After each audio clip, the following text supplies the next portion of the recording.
All right, we're going to talk about restricting or excluding staff for medical conditions. And your paper looks like this. So, as a manager, you're responsible for vetting your employees on whether they should be working and whether they should be staying home. As they make phone calls or come into work and get sick, you have to make decisions and also train your staff about when they should be communicating with you about their personal health and when that personal health can also become a concern for the population that you're working with. So we're going to start with the least concerning conditions and work to the most concerning conditions.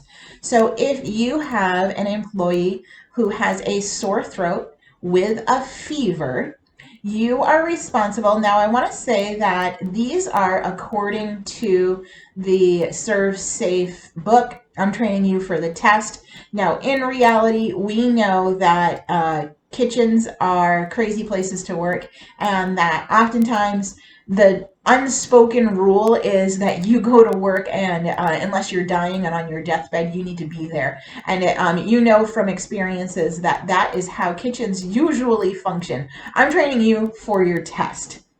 Okay, so let's go back to someone has a sore throat with a fever. Now, you are responsible for restricting them from working with exposed foods, utensils, and equipment.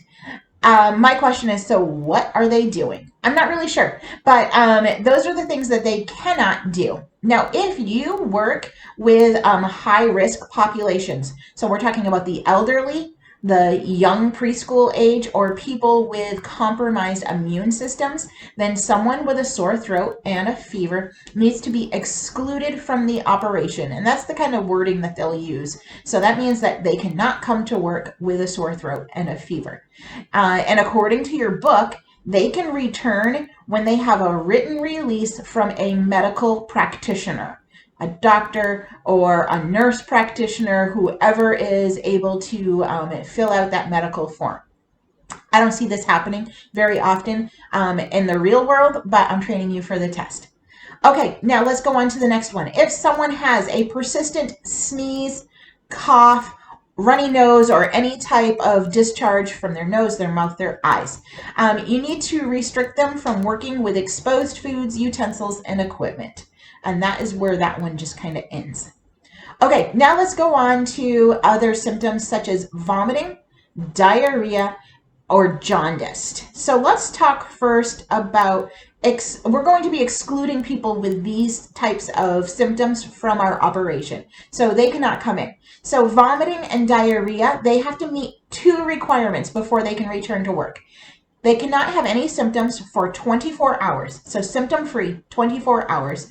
Or they can have a written release from a medical practitioner. Doctor, nurse practitioner, you get it.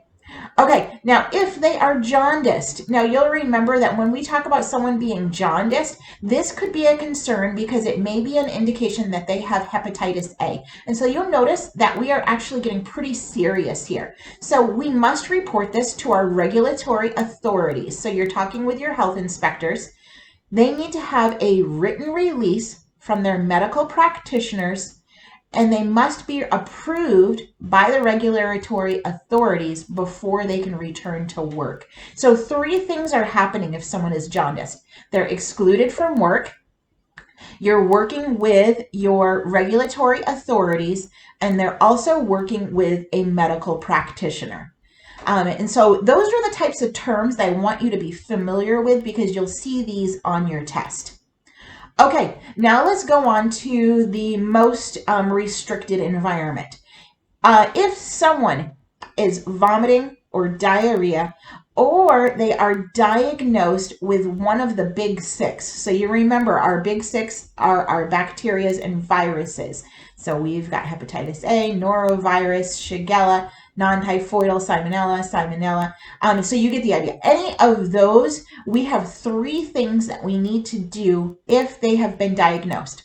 Remember, a diagnosis requires them to have a visit to the doctors and to be to actually have been confirmed a diagnosed.